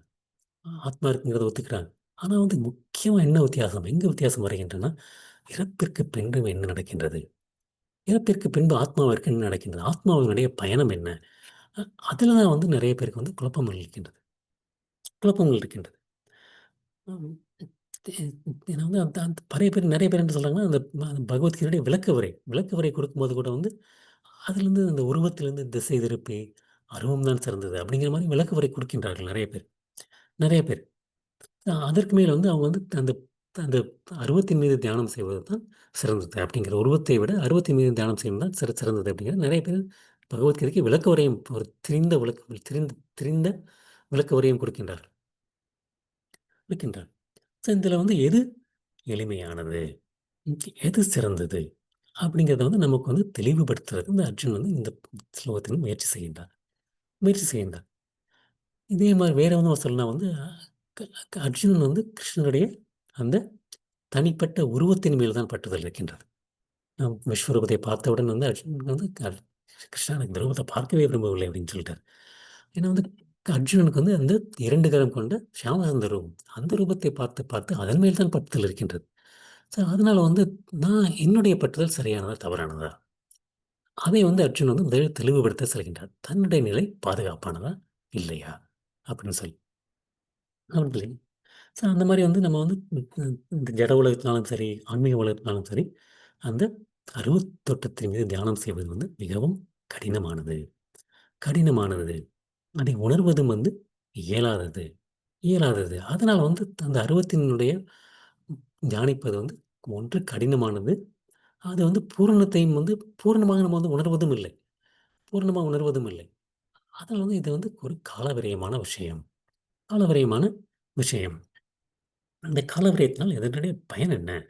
அப்படின்னு அர்ஜுனுக்கு வந்து ஒரு கேள்வி இருக்கின்றது. அத வந்து கிருஷ்ணன் வந்து சொல்லக்கூடிய பதில் நம்ம பிரபுபதா வந்து முதல் அத்தியாயத்திலேருந்து சொல்லிட்டு இருக்க பதில் இதுதான். கிருஷ்ணருடைய தனிப்பட்ட உருவத்தில் பற்றுதல் கொள்வதே சால சிறந்தது. இதில் ஒன்றும் நமக்கு ஒன்றும் சஸ்பென்ஸ் எதுவும் கிடையாது. ஏன்னா வந்து நமக்கு பலமுறை நம்ம வந்து இதை வந்து பார்த்து கொண்டிருப்பதான். அருவ வழிபாடை விட உருவ வழிபாடு தான் சிறந்தது சிறந்தது. ஏன் அப்படின்னா வந்து நம்ம பார்த்த உதாரணப்படி ஒரே சமயத்தில் மற்ற அனைத்தையும் புரிந்து கொள்ள முடியும். புரிந்து கொள்ள முடியும். ஏன்னா கிருஷ்ணனுடைய பாதையம் வந்து சுலபம் அர்ஜுனா அப்படின்னு சொல்லி வந்து கிருஷ்ணர் ஏற்கனவே சொல்லியிருக்கார். சுலபம் பார்த்தா அப்படிங்கிறது. அது மிகவும் வந்து எளிமையானது, எளிதானது, தொந்தரவற்றது தொந்தரவற்றது. அதை பற்றி வந்து கிருஷ்ணர் வந்து கொஞ்சம் கொஞ்சமாக இப்போ விளக்க போகிறாரு. அதை தான் நம்ம வந்து பார்க்க போகிறோம். 2வது ஸ்லோகம். ஸ்ரீ பகவானுவாச்ச मय्यावेश्य मनो ये मां नित्ययुक्ता उपासते श्रद्धया परयोपेतास्ते मे युक्ततमा मताः. புருஷோத்தமரான முழுமுதற் கடவுள் கூறினார், எனது தனிப்பட்ட உறவின் மீது மனதை நிலைநிறுத்தி திவ்யமான நம்பிக்கையுடன் எப்போதும் எனது வழிபாட்டில் ஈடுபட்டிருப்பவர்கள் மிகவும் பக்குவமானவர்களாக என்னால் கருதப்படுகின்றார்கள்.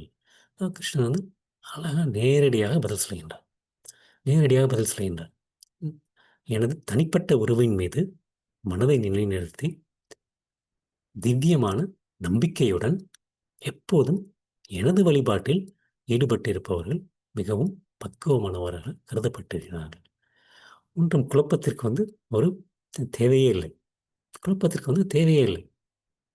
மயி என் மீது ஆவேஷ நிலைநிறுத்தி மனதை நிலைநிறுத்தி என் மீது மனதை நிலைநிறுத்தி ஏமாம் என்னிடம் கிருஷ்ணன் திரும்ப திரும்ப என் மீது மனதை நிறுத்தி ஆம் என்னிடம் என்னிடம் எப்பொழுதும் என்னில் மனதை நிலைநிறுத்த வேண்டும் அப்படின்னார். என்னுடைய உருவின் மீது மனதை நிலைத்து என்னின் மீதுங்கிறது வந்து யார் சொல்றது? கிருஷ்ணர் 2 கரம் கொண்ட ரூபம். அதுங்கிறது வந்து அர்ஜுன் கேட்கக்கூடிய கேள்வி. ரூ ரூபம் சிறந்தது, அருவம் சிறந்தது. ஏன்னா வந்து கிருஷ்ணன் வந்து என் மீதுன்னு சொல்லியிருக்க மாட்டார். ஏன்னா அருவம் சிறந்தது அப்படின்னா வந்து ஏன்னா 2 கரம் கொண்ட ரூபத்தை காண்பித்துக் கொண்டிருக்கின்றார். என் மீது மனதை நிலைநிறுத்தி எப்பொழுது மனதை நிறுத்த வேண்டும்? நாம ஜெபம் செய்யும்போதா, நம்ம கிளாஸ் அப்பயா, ஜென்மாஷ்டமி அப்பயா, 1 நாளா, 2 நாளா? நித்திய யுக்தா உபாசத்தை அப்படிங்கிறார். நித்திய யுக்தா உபாசத்தை நித்தியம் எப்பொழுதும் சதத நித்தியம் நித்தியம் எப்பொழுதும் உபாசத்தை வழிபடுகின்றவன் எப்பொழுதும் தன்னுடைய மனதில் ஈடுபடுகின்றவன். நம்முடைய மனது மனது எப்பொழுதும் கிருஷ்ணரில் லயித்திருந்தால் அவன் தான் வந்து சிறந்த யோகி. நான் என்ன சொன்னது 6வது அத்தியாயத்தில் கடைசி முடிவில் யோகி நாம் அபி சர்வானாம் மத் கதைனந்தர் ஆத்மன ஸ்ரதவான் பஜதே யோமாம் சமே யுக்த தமோமதக. ஸ்ரதையா ஒரு நம்பிக்கையுடன் நம்பிக்கையுடன் ஸ்ரதவான் நம்பிக்கையுடன் பஜதே மாம் என்னை வந்து வணங்குபவன் யோமாம் என்னை மட்டும் வணங்குபவன் என்னை மட்டும் வணங்குபவன் அவன் தான் வந்து சமே யுக்த தமோமதக யுக்தத்தில் யோகத்தில் சிறந்தவன் அவனே. யோகத்தில் சிறந்தவனே அவனே அப்படிங்கிறார். ஆனால் கிருஷ்ணனை வந்து மனதில் வந்து நினைத்து கொண்டு வணங்குவது மட்டுமல்ல, வழிபடுவது மட்டுமல்ல, எப்படி வழிபட வேண்டும்? ஸ்ரத்தையா பரையோ பேதாஸ் அப்படிங்கிறது. ஸ்ரத்தையா ஸ்ரத்தையா என்ன மாதிரி ஸ்ரத்தையானா பரையா மிகவும் திவ்யமான நம்பிக்கை.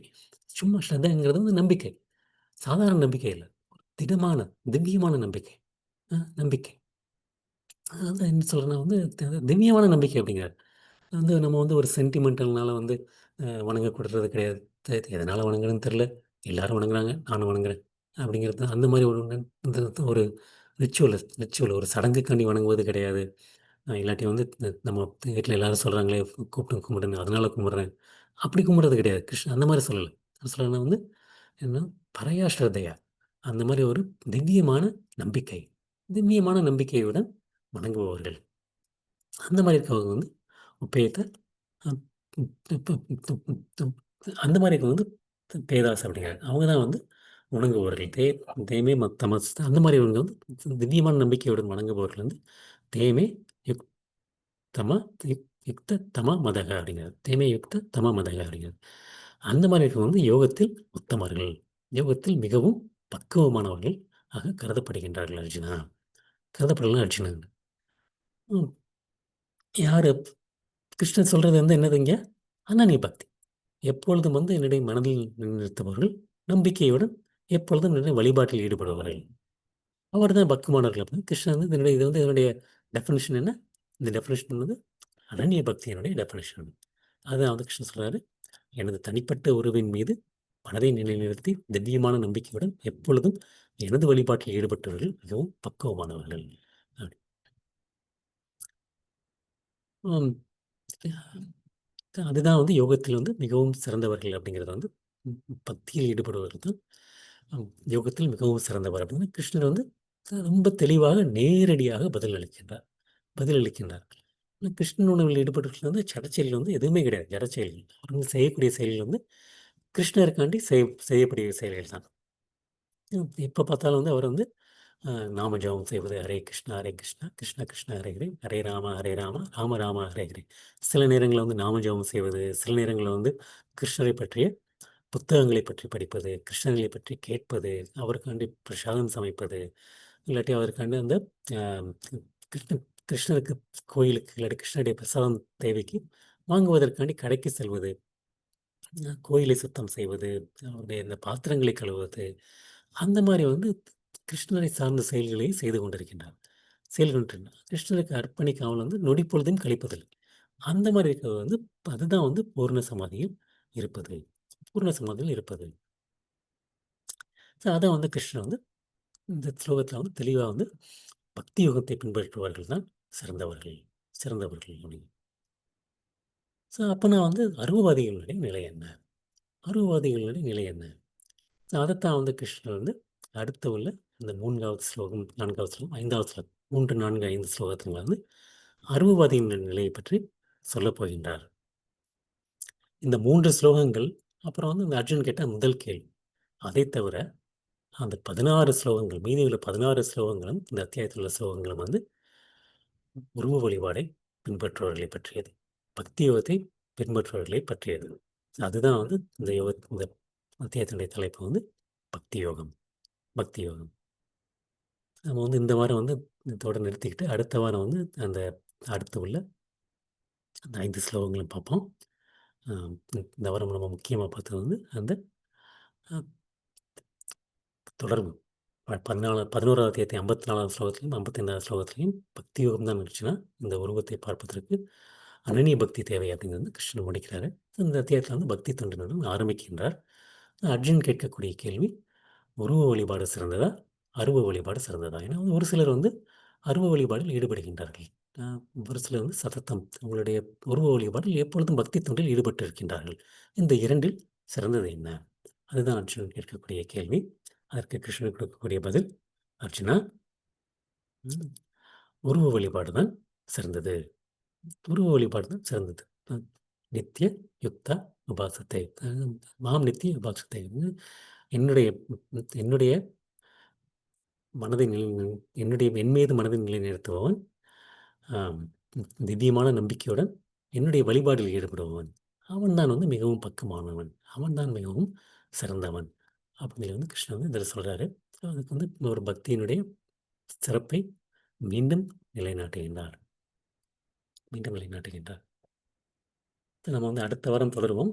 இன்னைக்கு வந்து அந்த மீதி இருக்க 10 நிமிஷத்தில் வந்து அந்த 11வது அத்தியாயத்தினுடைய அந்த கதை அதை வந்து கேட்பதனால் என்ன சிறப்பு அப்படிங்கிற வந்து கதையை பற்றி ஒரு 10 நிமிஷத்தில் நம்ம பார்க்கலாம். இந்த இது வந்து இந்த ஒவ்வொரு அத்தியாயத்தினுடைய சிறப்பு வந்து எதில் சொல்லப்பட்டிருக்கு? பத்ம புராணத்தில் சொல்லப்பட்டிருக்கின்றது. பத்ம புராணத்தில் வந்து சொல்லப்பட்டிருக்கு. அதில் வந்து பத்ம புராணத்தில் வந்து சிவபெருமானுக்கும் பார்வதிக்கும் இடையே நடக்கக்கூடிய உரையாடல். சிவபெருமானிடம் வந்து பார்வதி வந்து கேட்கின்றார்கள், எப்பொழுதும் நீங்கள் வந்து தவத்தில் ஈடுபட்டிருக்கின்றீர்களோ, யாரை பற்றிய தவத்தில் ஈடுபட்டு கொண்டிருக்கீர்கள் கேட்குறாங்க. அப்போ வந்து நான் வந்து கிருஷ்ணனுடைய நாமத்தில் ஈடுபட்டுள்ளேன் அப்படின்னு வந்து சொல்லிட்டு சொல்கிறாங்க. அப்புறம் வந்து நீங்கள் தான் வந்து உங்களுக்கு தான் எல்லாம் தெரிந்திருக்கின்றதே, அதனால் வந்து நீங்கள் பகவத்கீதையினுடைய சிறப்பை பற்றி சொல்லுங்கள் அப்படின்னு சொல்லி வந்து கேட்கிறாங்க. அப்போ வந்து சிவபெருமான் வந்து ஒரு முறை ஆம், லக்ஷ்மி தேவிக்கும் விஷ்ணுவுக்கும் நடந்த உரையாடலின் போது லக்ஷ்மி தேவி கேட்ட கேள்வி அதே கேள்விதான். அதை பற்றி நான் கேட்டது நான் உனக்கு சொல்கின்றேன் அப்படின்னு சொல்லி சொல்கின்றார்கள். அதில் வந்து கிருஷ்ணன் வந்து அது ஒரு அத்தியாயம் இல்லை, ஒரு ஸ்லோகம் இல்லை, ஆம், ஒரு வரி இல்லை, கால் வரி படித்தால் கூட மிகவும் சிறப்பானது அப்படின்ட்டு வந்து ஏன்னா வந்து பகவத்கீதைக்கும் எனக்கும் வேறுபாடு கிடையாது. வேறுபாடு கிடையாது. நான் தான் வந்து பகவத்கீதையாக உருவெடுத்திருக்கின்றேன் அப்படின்ட்டு ஒவ்வொரு அத்தியாயத்தினுடைய சிறப்பாக சொல்கின்றார். 11வது அத்தியாயத்தினுடைய வந்து மகிமையை பற்றி இப்பொழுது பார்க்கலாம். சிவபெருமான் வந்து பார்வதியிடம் சொல்கின்றார். பார்வதி தேவியிடம் அ 11வது அத்தியாயத்தினுடைய சிறப்பு வந்து பல சிறப்புகள் இருக்கின்றன. ஆயிரக்கணக்கான கதைகள் இருக்கின்றன. ஆனால் வந்து நான் வந்து ஒரு கதை மட்டும் உனக்கு கூறுகின்றேன் அப்படின்னு சொல்லிட்டு சொல்ல ஆரம்பிக்கின்றார். பிரணீதா அப்படிங்கிற ஒரு நதிக்கரைகள் இருக்கின்றது. ஒரு நதி. அந்த நதிக்கரையில் வந்து மெஹங்காரா அப்படிங்கிற ஒரு ஊரில் வந்து ஜெகதீஸ்வர் அப்படிங்கிற ஒரு கோயில் இருக்கின்றது. ஜெகதீஸ்வர் கோயில் இருக்கின்றது. அந்த ஜெகதீஸ்வர் கோயில் வந்து ஜெகதீஸ்வரர் வந்து கையில் வந்து வில்லேந்தியபடி காட்சியளிக்கின்றார். காட்சியளிக்கின்றார். அந்த ஊர்ல வந்து சுனந்தர் அப்படிங்கிற ஒரு பிராமணர் வந்து வாழ்ந்து கொண்டிருக்கின்றார். சுனந்தர்ங்கிற பிராமணர் வந்து வாழ்ந்து கொண்டிருக்கின்றார். அவர் வந்து மிகவும் தூய்மையானவர். வாழ்நாள் முழுவதும் பிரம்மச்சாரிய நித்திய பிரம்மச்சாரி அப்படின்னா முழுக்க முழுக்க பிரம்மச்சாரிய விரதம் கொண்டவர். அவர் என்ன பண்ணுவார்னா வந்து தினசரி வந்து ஜெகதீஸ்வர் முன்னால வந்து சுனந்தர் வந்து தினசரி ஜெகதீஸ்வர் முன்னாடி 11வது அத்தியாயத்தை வந்து படித்துக்கொண்டு விஸ்வரூபத்தை தியானித்துக் கொண்டிருப்பார். விஷயத்தில் தியானித்துக் கொண்டிருப்பார். இதன் மூலமாக வந்து அவர் வந்து தன்னுடைய புலன்களை கட்டுப்படுத்தி எப்பொழுதும் ஜெகதீஸ்வரை தியானிக்கக்கூடிய பக்குவத்தை அடைந்திருப்பார். பக்குவத்தை அடைந்திருப்பார். ஸோ ஒரு முறை வந்து சுனந்தர் வந்து கோதாவரி நதிக்கரையில உள்ள அனைத்து புண்ணிய ஸ்தலங்களுக்கும் பயணம் பயணம் மேற்கொள்வார். அப்படி பயணத்தில் இருக்கும்போது வந்து விரஜ தீர்த்தம் அப்படிங்கிற ஒரு இடத்துக்கு வந்து ஆரம்பிச்சு, அங்கேருந்து ஒவ்வொரு இடமா வந்து பிரசித்தி பெற்ற விக்கிரகங்களை வந்து வழிபட்டு கொண்டு சென்று கொண்டே இருப்பார். அந்த மாரி ஒரு பயணத்தில் சென்று கொண்டிருக்கும்போது, விவான் மண்டேலா அப்படிங்கிற ஒரு இடத்துக்கு வருவாரு. விவான் மண்டேலா அப்படிங்கிற ஒரு இடத்துக்கு வருவார். அங்க வந்த உடனே அவரும் அவர் கூட வந்து ஒரு சிலர் வந்திருப்பாங்க. அங்க தங்குவதற்காண்டு ஒரு இடம் தேடுவார்கள். அப்படி இடம் தேடும்போது வந்து அங்க சொல்லுவாங்க, அந்த நகரத்தின் மத்தியில் வந்து ஒரு தங்குவதற்கு ஒரு தர்மஸ்தலம் இருக்கு. தர்மஸ்தலம் இருக்கு. அங்க போய் நீங்க வந்து தங்கிக் கொள்ளுங்கள் அப்படிம்பாங்க. உடனே சரின்னு சொல்லி வந்து அங்க போய் தங்குவாங்க. காலையில வந்து அவங்க சுனம் திறந்து விழித்து பார்க்கும்போது வந்து, தன் கூட வந்து எவருமே இருக்க மாட்டார்கள். யாருமே இருக்க மாட்டாங்க. ஆனா யார் அங்க? அப்படி எங்க இருக்காங்கன்னு தெரியாம அவங்கள பத்தி தேடிட்டு இருப்பாரு. ஸோ அப்போ வந்து அங்க வந்து ஒரு ஊர் தலைவர் வந்து அ சுதந்தருடைய பாதங்களில் வந்து விழுந்து வணங்கிவிட்டு, "ஒரு சாதுவே, உங்களுடன் வந்தவர்கள் வந்து எங்க போனார்கள் என்று எனக்கு தெரியவில்லை தெரியவில்லை. ஆனாலும் வந்து ஒன்று மட்டும் நிச்சயமாக தெரியும்" அப்படின்னு. என்ன நிச்சயமாக தெரியும் அப்படின்னா வந்து, "உங்களைப் போன்ற ஒரு தூய்மையான பக்தர் யாரும் இல்லை. யாரும் இல்லை. தாங்கள் வந்து தயவு கூர்ந்து எங்கள் ஊரிலே தங்கிவிடுங்கள்" அப்படின்னு. உடனே சுதந்திரம் சிறிது காலம் வந்து அங்கேயே தங்கலாம் அப்படின்னு முடிவு செய்வார். உடனே வந்து அவர் வந்து அந்த ஊர் தலைவர் வந்து அவர் சுனந்தர் வந்து தங்குவதற்கு மற்றும் பக்தி சேவை செய்வதற்கு எல்லாத்துக்கும் வந்து ஏற்பாடு செய்து கொள்வார். ஏற்பாடு செய்வார். அதோடு மட்டும் இல்லாமல் அவருடன் வந்து இரவு பகல் இருந்து சேவையும் செய்வார். அப்புறம் 8 நாட்கள் 8 நாட்கள் கழிந்த பிறகு ஒருத்தர் வந்து அழுது கொண்டே அவரிடம் வருகின்றார். அழுது கொண்டே அவரிடம் வருகின்றார். வந்து என்ன அழுது கொண்டே வர்றாரு அப்படின்னா வந்து உடனே அந்த பிராமணரே, நேற்று இரவு சுனந்தர்ட்ட வந்து நேற்று இரவு என்னுடைய மகனை ஒரு ராட்சசன் வந்து தின்று விட்டான் அப்படிங்கிறார். "என்னுடைய மகனை வந்து ஒரு ராட்சசன் வந்து தின்று விட்டான்" அப்படிங்கிறார். அதுக்கு வந்து சுனந்தர் வந்து கேட்கின்றார், "அந்த ராட்சசன் வந்து எங்கே இருக்கின்றான்? எங்கே இருக்கின்றான்? அவன் எப்படி உங்களுடைய மகனை தின்றான்?" அப்படின்னு கேட்கின்றார். அதற்கு வந்து அந்த அந்த ராட்சசன் வந்து, "இந்த ஊர்ல வந்து ஒரு பயங்கரமான ராட்சசன் இருக்கின்றான். நான் வந்து எப்போ வந்தேன்னா வந்து தான் நினைத்த பொழுதெல்லாம் இந்த ஊரில் உள்ள மக்களை தின்று கொண்டிருந்தான். ஒரு நாள் வந்து நாங்கள் எல்லாம் அவனிடம் சென்று ஆம். எங்களை காப்பாற்றும்படி, அதற்கப்புறம் வந்து தினமும் இரவு வந்து நான் உனக்கு உணவு தருகின்றோம். அப்படின்னு சொல்லி வந்து நாம வந்து வேண்டி மக்கள்லாம் சென்று வேண்டினார்கள் அந்த ராட்சசனிடம். அதற்கு அந்த ராட்சசனும் சரி என்று ஒத்துக்கொண்டான். ஒத்துக்கொண்டான். ஸோ அதற்காண்டி தான் வந்து அந்த ஊருக்கு நடுவுல வந்து ஒரு தர்மஸ்தலம் கட்டினாங்க. அந்த தர்மஸ்தலத்தில வந்து ராத்திரி தங்குனாங்க இல்லையா? அந்த தர்மஸ்தலம் வந்து அதற்காண்டி கட்டப்பட்டது. கட்டப்பட்டது. ஸோ என்ன பண்ணுவாங்கன்னா அந்த மக்கள், அந்த ஊருக்கு வந்து புதிதாக யாராவது வந்தால், அவர்களை வந்து அங்க தங்க வைப்பார்கள். அவர்கள் தங்க வைப்பார்கள். அவர்கள் தூங்கிய அப்புறம் வந்து என்ன பண்றாங்கன்னா, ராட்சசன் வந்து அங்கு சென்று அவர்களை தின்று விடுவான். அந்த ராட்சசன் வந்து அந்த தர்மஸ்தலத்துக்கு போய் அந்த அவங்க அங்க இருக்க வெளியூர்லேருந்து வந்து தங்குனவர்கள் வந்து தூங்கியவுடன் ராட்சசன் வந்து அங்க போய் தின்று விடுவான். ஸோ இந்த மாரி நாங்க என்ன பண்ணோம் வந்து, எங்களை வெளியூர்ல வந்தவர்களை வந்து காவகறுத்து விட்டு, எங்களை நாங்கள் வந்து காப்பாற்றிக் கொண்டோம் காப்பாற்றிக் கொண்டோம். ஆனாலும் வந்து, நீங்கள் வந்த அன்றைக்கு வந்து, அந்த ராட்சசன் வந்து உங்களையோ, உங்களுடன் வந்தவர்களையோ யாரையும் உண்ணவில்லை. யாரையும் ஒண்ணுமில்லை. அது ஏன் எனக்கு தெரியல அப்படின்ட்டு அப்புறம் வந்து ஆனாலும் என்னுடைய மகன் எப்படி வந்து ராட்சசனுக்கு இரையானான் அப்படிங்கிறத நான் சொல்றேன் அப்படிங்கிறார். நான் சொல்றேன். நேற்றைக்கு ராத்திரி வந்து என்னுடைய மகனுடைய நண்பன் வந்து இந்த ஊருக்கு வந்திருந்தான். வெளியூர்லேருந்து வந்திருக்கான். ஸோ அதை வரவேற்க சென்ற என் மகன், அவனுடைய நண்பருடன் சேர்ந்து அவனும் வந்து அந்த தர்மசாலையிலே தங்கிவிட்டான். தங்கிவிட்டான். அப்படி தங்கும்போது நான் வந்து என்னுடைய மகனை காப்பாற்ற விரைந்து சென்றேன். ஆனால் அதற்கு முன்னாடி வந்து ராட்சசன் வந்து என்னுடைய மகனையும், அவருடைய நண்பனையும் தின்றுவிட்டான். தின்றுவிட்டான். ஸோ உடனே நான் வந்து ராட்சசன்ட்ட வந்து உடனே வந்து நான் வந்து கேட்டேன். அ "நீ வந்து வெளியூர்ல உள்ளவங்கள மட்டும் தான தின்ன வேண்டும். என்னுடைய மகனையும் ஏன் தின்னாய்?" அப்படின்னு சொல்லி கேட்டான். என்னுடைய மகனை திரும்ப குடு அப்படின்னு சொல்லி கேட்டார். அதுக்கு வந்து ராட்சசன் சொல்லி, "உன்னுடைய மகன் வந்து உன்னுடைய நண்பருடன் தங்கியிருப்பான்றது எனக்கு தெரியல. அதனால தான் நான் வந்து சேற்று தின்று விட்டேன்." ம். உனக்கு உன்னுடைய மகன் மீண்டும் விடுதலை பெற வேண்டும் என்றால் விடுதலை பெற வேண்டும் என்றால், நான் வந்து இந்த ராட்சச உடலிலிருந்து விடுபட வேண்டும். நான் இந்த ராட்சச உடலிலிருந்து விடுபட வேண்டும். எப்படி விடுபட முடியும் அப்டின்னா வந்து, பகவத்கீதையினுடைய 11வது அத்தியாயத்தை படிக்கும் ஒருவர், தினமும் படிக்கும் ஒருவனை கருணையால் மட்டுமே நான் வந்து என்னுடைய இந்த ராட்சச உடலிலிருந்து விடுபட முடியும்.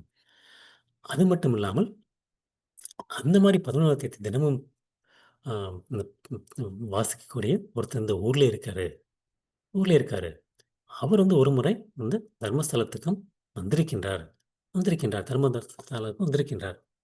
அவர் வந்து இந்த பகவத்கீதை 11வது அத்தியாயத்தை படிப்பதால் தான் அவரால் என்னை உண்ண முடியவில்லை அப்படின்னார். நான் வந்து ஒரு தினமும் 11வது அத்தியாயத்தை படித்துக் கொண்டிருப்பதனால், அவரால் என்னால் உண்ண முடியவில்லை அப்படிங்கிறார். ம் தினமும் 7 முறை தினமும் 7 முறை பகவத்கீதையினுடைய 11வது அத்தியாயத்தை படித்துவிட்டு, என் மீது தீர்த்தம் தெளித்தாரானால், நான் இந்த ராட்சச உறவிலிருந்து விடுபட முடியும். விடுபட முடியும் அப்படின்னு சொல்லி அந்த ராட்சசன் சொன்னான். அ அதனால தான் வந்து நான் உங்கள தேடி வந்திருக்கேன் அப்படின்னு சொல்லி சொன்னார். சுனந்தர் வந்து அந்த ராட்சசன் வந்து என்ன பாவம் செய்தான்? என்ன பாவம் செய்தான் அப்படின்னு சொல்லி கேட்கிறார். அதற்கு வந்து அவர் சொல்றாரு, இந்த ஊர்ல வந்து ஏன் இப்படி ராட்சச உருவத்துல இருந்து எல்லாத்தையும் கொண்டுகிட்டு இருக்கான்? அவன் இதுக்கு என்ன பாவம் செய்தான்? இந்த ஊர்ல சில காலத்துக்கு முன்னாடி ஒரு விவசாயி இருந்தாரு. விவசாயி இருந்தாரு. அவர் வந்து என்ன பண்ணாரு, ம் ம் வெ வயல்ல வந்து வேலை செஞ்சுட்டு இருக்கும்போது வந்து, ரோட்ல நடந்து போயிட்டு இருந்த ஒருத்தர வந்து கழுகு வந்து தாக்கிக் கொண்டிருந்தது. தாக்கிக் கொண்டிருக்கு.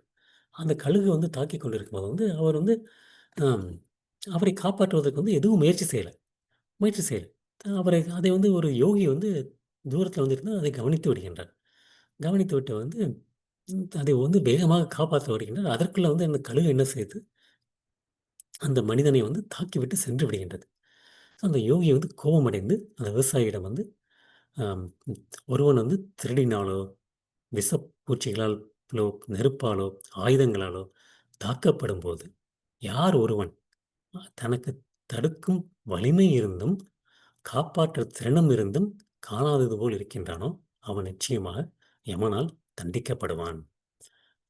திருடு நடக்கும்போது யாராவது வந்து விஷப்பூச்சிகளால் கடிக்கப்படும்போதோ, நெருப்பால் பாதிக்கப்படும்போதோ, ஆயுதங்களால் தாக்கப்படும்போதோ, யார் ஒருத்தங்களுக்கு வந்து வலிமையும் வந்து காப்பாற்றும் திறமையும் இருக்கின்றதோ, இருந்தும் கண்டும் காணாதது போல் இருக்கின்றார்களோ, அவர்கள் வந்து யமனால் தண்டிக்கப்படுவார்கள். நரகத்தில் பல வருடங்கள் சித்திரவதை அனுபவிக்கப்பட்ட பிறகு ஓநாயாக பிறக்கின்றார்கள்.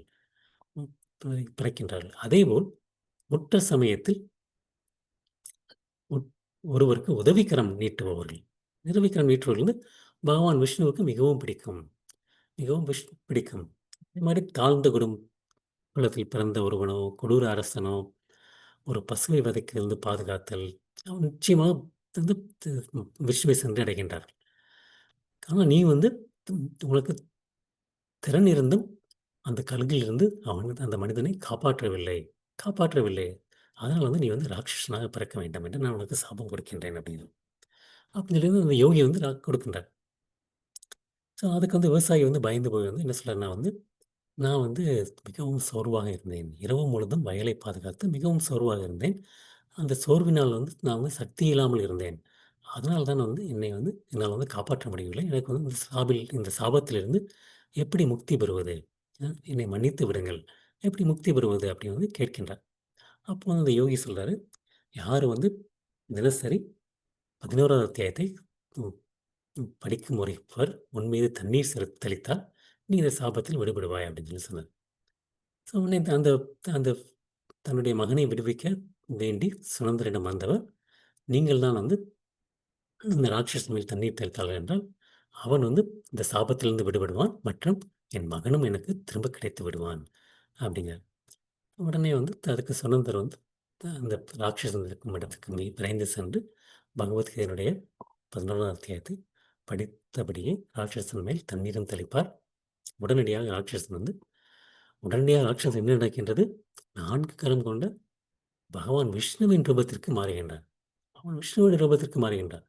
அது மட்டும் இல்லாமல் இத்தனை நாளாக செய்த அந்த ஆம், அந்த அந்த ஆயிரக்கணக்கான அவன் தின்றவர்கள், அந்த அவன் மட்டுமல்ல, ராட்சசன் மட்டுமல்ல, அந்த ராட்சசன் யார் யாரையும் பல வருடங்களாக ஆயிரக்கணக்கான நபர்களை தின்றிருப்பார்.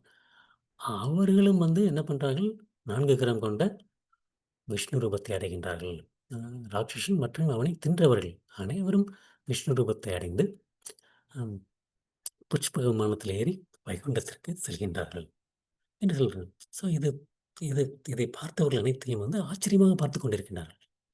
எல்லாருமே ஆச்சரியமாக பார்த்துக்கிட்டு. ஸோ அந்த மனிதர் கேட்கின்றான், என்னுடைய மகன் எங்க? என்னுடைய மகன் எங்கே அப்படின்னு சொல்லி கேட்கின்றார். அதற்கு ராட்சசன் சிரித்துக்கொண்டே, உன்னுடைய மகனும் அந்த புஷ்பக விமானத்தில் ஆயிரக்கணக்கான அமர்ந்திருப்பவர்கள் அவனும் ஒருவன், அவனும் வருவான் அப்படின்னு சொல்லி அதில் ஒருத்தங்களை காண்பித்து, இதுதான் உன் மகன் அப்படின்னு சொல்லி காண்பிக்கின்றான். காண்பிக்கின்றான். உடனே அதுக்கு அந்த தந்தை மகனே நீ திரும்ப என்னுடைய வீட்டுக்கு வந்து விடு, வீட்டுக்கு வந்து விடு, நீ எங்கும் செல்ல வேண்டாம், வீட்டுக்கு வந்து விடு அப்படிங்கிறார். அதற்கு அவர் அந்த மகன் சொல்கின்றான், ஐயா, நீங்கள் எனக்கு இந்த ஜென்மத்தில் மட்டுமல்ல பல ஜென்மங்களில் என்னுடைய தந்தையாக இருந்திருக்கின்றீர்கள். அது மட்டுமல்ல, நானும் உங்கள் தந்தையாக இருந்திருக்கின்றேன் அப்படிங்கிறார். நானும் உங்கள் தந்தையாக இருக்கின்றேன். ஆனாலும் சுனந்தரின் கருணையால் எனக்கு இப்பொழுது பிறப்பு இறப்புகளின் சக்கரத்திலிருந்து விடுபட்டு நித்திய வாழ்க்கையை வந்து அடையக்கூடிய வாய்ப்பு கிடைத்திருக்கின்றது. வாய்ப்பு கிடைத்திருக்கின்றது. அதனால் நான் உங்களுடன் வரமாட்டேன். வர இயலாது. வர இயலாது. நீங்களும் என்ன பண்ணுங்க, சுனந்தரனுடைய பாதங்களில் சரணடைந்து ஸ்ரீமத் பகவத்கீதையினுடைய 11ஆம் அத்தியாயத்தை கேளுங்கள். அப்பொழுது நிச்சயமாக நீங்களும் வைகுந்தத்தை அடையலாம். இதில் எந்த விதமான சந்தேகமும் இல்லை. சந்தேகம் இல்லை. பகவத்கீதை கிருஷ்ணர் குருக்ஷேத்திர போரின் போது அர்ஜுனுக்கு உபதேசித்தது. அந்த திவ்யமான வழிமுறை அறிவுரை, இதை இதை கேட்பதும் வாசிப்பதும் மட்டுமே பிறப்பிறப்பு சக்கரத்தில் விடுபடுவதற்கு ஒரே வழி என்று கூறி அவன் விடுபடுகின்றான். சிவபெருமான் அதன் பார்வதி தேவியிடம் சொல்கின்றார். அந்த மகன் இந்த மாதிரி கூறியவுடன் புஷ்பக விமானம் வைகுண்டத்தை நோக்கி செல்கின்றது. தந்தையும் தன்னுடைய மகனின் அறிவுரைப்படி சுனந்தரிடம் ஸ்ரீமத் பகவத்கீதையினுடைய 11ஆம் அத்தியாயத்தை கேட்டறிந்து தினமும் படித்து வருகின்றார். சில காலத்திற்கு பிறகு அவரும் வைகுண்டத்தை சென்றடைகின்றார். இதுதான் 11ஆம் அத்தியாயத்தினுடைய மகிமை. 11ஆம் அத்தியாயம் அனைத்து பாவங்களையும் போக்கக்கூடியதாகும் என்று கூறி சிவபெருமான் அந்த மகிமையை சொல்லி முடிக்கின்றார். இதுதான் 11ஆவது அத்தியாயத்தினுடைய மகிமை. ஸோ இன்றைக்கி வகுப்பு நம்ம இதோடு முடிச்சுக்கலாம். அடுத்த வாரம் 12ஆவது அத்தியாயத்தை நாம் விட்டிருந்து மீண்டும் தொடருவோம். அனைவருக்கும் என்னுடைய பணிவான வணக்கங்கள்.